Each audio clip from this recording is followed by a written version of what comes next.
This farm in Hammarsdale, KwaZulu-Natal, is where Rainbow Chicken started almost 60 years ago.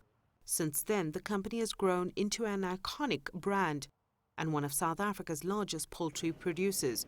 But after years of fighting off an oversupply of chicken from other countries, Rainbow has been forced to put the farm up for sale.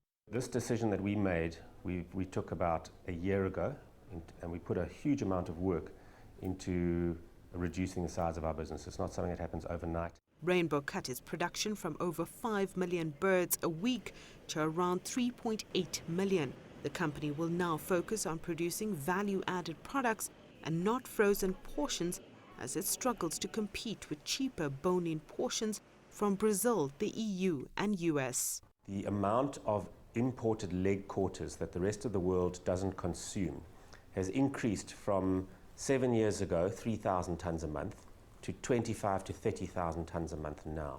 So that's essentially what's changed. That's the equivalent of another Rainbow being dumped onto our market. The South African government has set up a task team to look into chicken imports and protectionist measures. There's a question about the use of this safeguard measure which was provided for in the Economic Partnership Agreement which came into force last year. We think we're on solid ground. We're not going to just allow the South African poultry industry to go under. The minister introduced a safeguard duty of 13.9%.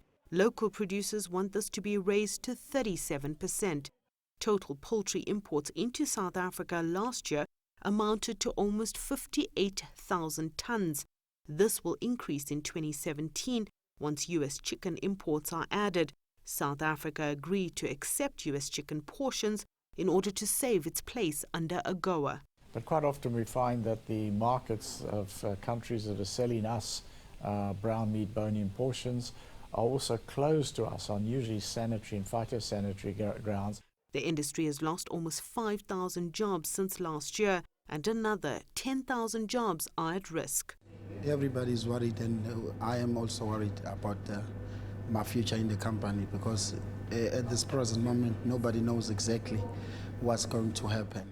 We were working hard because we want to build a career, a future with Rainbow, and now seeing people leave, you don't know what the future holds. You don't know if you're going to wake up and have a job tomorrow. Several emerging market economies, including Russia, China and Nigeria, have closed their borders to chicken imports to save their own industries. It's not clear whether South Africa is willing to consider such a move just yet. Sumitra Nydoo, CGTN, Hammarsdale, South Africa.